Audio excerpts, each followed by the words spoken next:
बहुत कुछ क्रांति करने में सफल हो जाता। उन्होंने मनोवैज्ञानिकों के पुस्तक पढ़े और मनोवैज्ञानिकों ने क्षिप्त, विक्षिप्त और मूढ़ मन, उन मनों के अनुसंधान करके वो निष्कर्ष निकाले कि काम विकार आता है तो उसे रोको नहीं, काम भोग का सुख लो, दबाओ मत, नहीं तो ऐसा हो जाएगा वैसा हो जाएगा। ये उन विज्ञानियों के किताब पढ़कर बेचारा बोल गया कि संभोग से समाधि, अगर संभोग से समाधि होती तो सूअर तो दिन रात संभोग करते रहते, बकरियां तो दिन रात बकरे संभोग करते रहते, कबूतर करते रहते और विलासी लोग करते रहते हैं। संभोग से समाधि अगर होती तो फिर ब्रह्मचर्य की महिमा की जरूरत ही न मानते ऋषि मुनि। श्रद्धा से संयम की जरूरत है। तुलसीदास ने कहा, जहाँ काम वहाँ नहीं राम, जहाँ राम वहाँ नहीं काम, तुलसी दोनों रह न सके, रवि रजनी एक ठाम। मैं रजनीश को दोषी नहीं मानता, मनोवैज्ञानिकों को दोषी नहीं मानता, लेकिन छोटी सी भूल तो उन दोनों की मानता हूँ कि उन्होंने क्षिप्त मन, विक्षिप्त मन और मूढ़ मन का अनुसंधान किया और उसी पर पूरा जोर देकर बोल डाला। लेकिन उन्हें कोई सतगुरु मिल जाता, नानक देव जैसा, लीलाशाह बापू जैसा, कोई वीर मिल जाता, महावीर मिल जाता, कोई बुद्ध या कबीर मिल जाता, तो वे ऐसा नहीं बोल सकते थे। हमारे 3 मन नहीं है, हमारे मन की 5 अवस्थाएं हैं, क्षिप्त, विक्षिप्त और मूढ़। ये आम मन की अवस्था है, लेकिन ऊंचे मनों की अवस्था है एकाग्र और निरुद्ध। एकाग्र और निरुद्ध मन में ही समाधि का अनुभव होता है। एकाग्र और निरुद्ध मन में ही दिव्य सृष्टि का अनुभव होता है। एकाग्र और निरुद्ध मन में ही दिव्य तत्व का साक्षात्कार होता है। वो एकाग्र और निरुद्ध मन का अनुसंधान करने वाले ऋषियों के शास्त्रों की अवहेलना करके मनोवैज्ञानिकों की कल्पना, अपने मन की कल्पना के अनुसार जो आदमी बह जाता है, वो राम के रास्ते जाने के बजाय काम की खाई में गिरने की उसको बहुत संभावनाएं हैं। रामायण में कथा आती कि रावण जब परेशान हो गया राम की सेना से, आखिर कोई हिला न चला, तो उसने कुंभकर्ण को जगाया और सारी अपनी कहानी सुना दी। कुंभकर्ण ने कहा, फिर तुमने मेरी नींद क्यों जगाई? तुम्हारे पास रूप बदलने की कला है, विद्या है, सीता तुम्हारे अशोक वाटिका में है, फिर पागल हुए मुझे जगाया। तुम रूप बदल के चले जाओ, राम का रूप लेकर सीता के पास चले जाओ, हे नाथ करके चरण छुएगी और तुम उसको अपने घर में ले आओ, बात पूरी हो गई।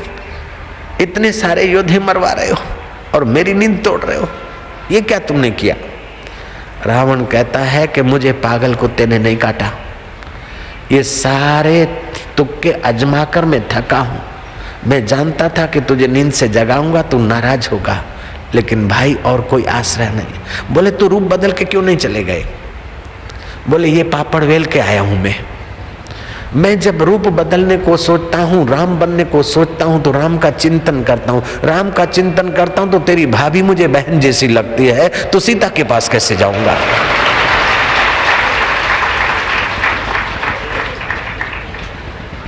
जहाँ राम तहाँ नहीं काम, जहाँ काम तहाँ नहीं राम, तुलसी दोनों रह न सके, रवि रजनी एक ठाम।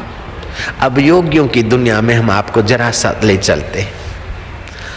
हमारे शरीर में 7 मेन जंक्शंस हैं।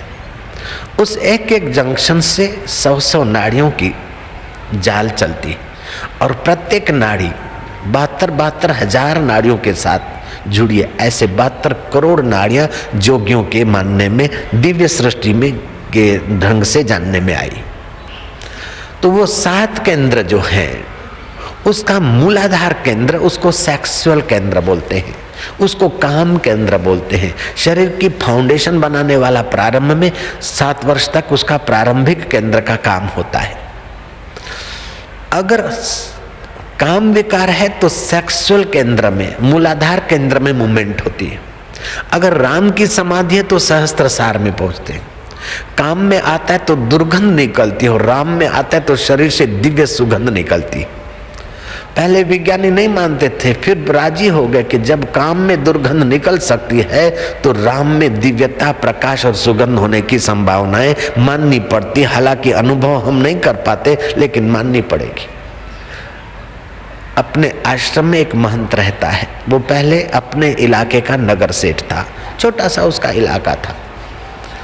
उसने 2 पत्नियों को, लागी छूटे ना अब तो सनम तेरे बिना भी क्या जीना, इतना पत्नियों को प्रेम किया, इतना प्रेम किया कि बिचारियों की कमर ही तोड़ दी। ये प्रेम बाहर से दिखता है, भीतर से गहरी शरारत है। जयराम जी की गहरी दुश्मनी है। जो शरीर को नोच नोच कर प्रेम करता है वो प्रेम नहीं है, वो तो काम है, काम। जयराम जी की पत्नी अगर पालनपुर हॉस्पिटल, सिविल हॉस्पिटल में भर्ती है तो पतिदेव भी भर्ती हो जाते, निरोग होते थे, फिर भी भर्ती होते थे कि तेरे बिना भी क्या जीना। 2 पत्नियां पहुंचा दी। तीसरी औरत के लिए 50-55 साल के बुढ़े ने दलालों को पैसे पानी की नहीं लुटाए और किसी गरीब घर की बेचारी कन्या को माँ बाप पैसे लेकर अर्पण करने को आ गए थे।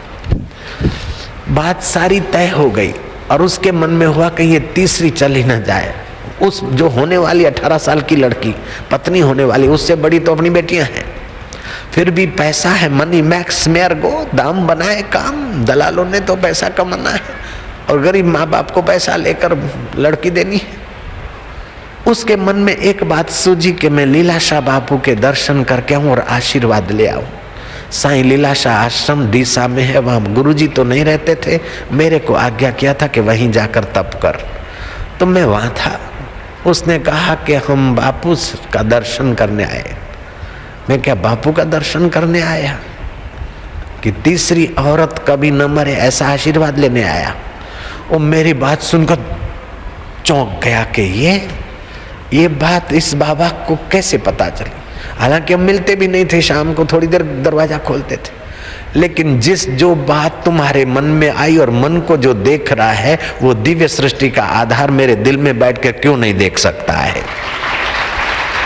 मैंने उसको ये सुनाया तो उस श्रद्धा हुई तो मेरे हृदय से उस परमात्मा ने कुछ कृपा बरसा दी। मैंने कहा तेरी शादी उससे नहीं, तेरी शादी अब रब से कराऊंगा। समझा सेठ का बच्चा, अधिकार पूर्ण कर दिया। वो तो दंग रह गया। अब घर जाते जाते उसकी खोपड़ी ऐसी चेंज हो गई। दलालों को, भाइयों को बोला कि बस मैं शादी नहीं करूँगा। भाई, दलाल, कुटुंबी लड़की के माँ बाप समझाने लग गए। बोले नहीं नहीं, अब नहीं, अब नहीं।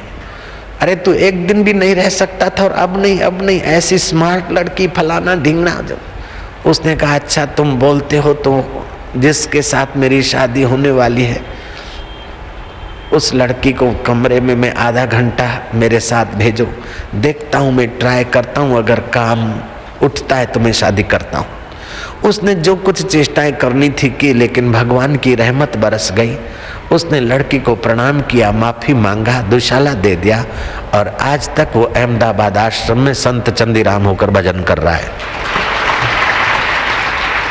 अगर संभोग से समाधि होती तो वो शादी करके समाधि करता, नहीं शादी करके तो अस्पताल में पड़ा रहता। संयम की जरूरत है। काम काम काम काम, विकार नहीं नहीं। बच्चों को जन्म देने के लिए संयमी जीवन से पति पत्नी का व्यवहार ऋषि मुनि भी छूट देते, लेकिन अपने को या पत्नी को भोग की मशीन बनाकर अपने को रोगी बनाने का कोई सलाह नहीं देगा। संयम की जरूरत है। आप यौन सुरक्षा पुस्तक पढ़ने की कृपा कीजिए 5 बार। अगर आप स्वस्थ जीवन चाहते और अपने आने वाली संतान भी तेजस्वी चाहते हैं तो आप यौन सुरक्षा पुस्तक 5 बार आदर से पढ़िएगा। और आप अपना मन ईश्वर में ही लगाना चाहते हो तो ईश्वर की और पुस्तक को 5-7 बार जरूर पढ़िएगा। और अपने बेटे को तेजस्वी बनाना चाहते हो तो पुरुषार्थ परम देव की छोटी छोटी कहानियां बच्चों को सुनाकर उनके जीवन में पौरुष जगाइए, साहस जगाइए, बल जगाइए, ताकि वे होनहार हो, कुछ बने। दीनता को त्याग नर अपना स्वरूप देख, तू तो शुद्ध ब्रह्म अज दृश्य को प्रकाशी है। विषय विकारों के आगे दीन बनने के लिए तेरा मनुष्य जन्म नहीं हुआ है।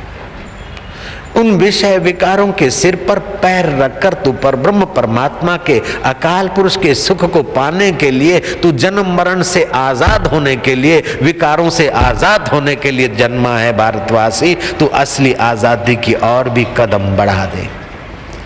अगर असली आजादी का हिस्सा तेरे हृदय में नहीं जगेगा तो बाहर की आजादी कब